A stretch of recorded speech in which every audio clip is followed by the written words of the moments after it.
কথায় আছে যে ঘরের শত্রু বিভীষণ। আমি ফেনীতে আইসা এইটার প্রমাণ আরেকবার পাইলাম। কেমনে আমি একটু বুঝাই। আমরা এই ফেনীতে বন্যাতদের পাশে দাঁড়ানোর জন্য, ত্রাণ দেওয়ার জন্য বাংলাদেশের বিভিন্ন জায়গার থেকে নিজের অর্থায়নে বা ফান্ড কালেক্ট কইরা, কষ্ট কইরা, নিজেদের সব কাজ কাম বাদ রেখা, ইনকাম বন্ধ রেখা ফেনীতে এসে মানুষের পাশে দাঁড়াইতেছি। এই টাইমে ফেনীর মানুষ কি করতেছে জানেন? ফেনীতে একটা মোমবাতি 50 টাকা দাম, 5 টাকার মোমবাতি, 10 টাকার মোমবাতির দাম 60, 70, 80, 90, 100 পর্যন্ত। রিক্সা ভাড়া কত জানেন? 40 টাকার রিক্সা ভাড়া 120 টাকা, 130 টাকা, 150 টাকা। 20 টাকার রিক্সা ভাড়া 100 টাকা। কালকে আমি এটার ভুক্তভোগী। তারপর সিএনজি ভাড়া 40 টাকার সিএনজি ভাড়া যে জায়গায়, ওই জায়গায় 200 টাকা লাগতেছে।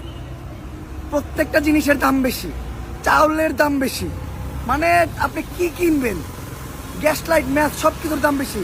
সব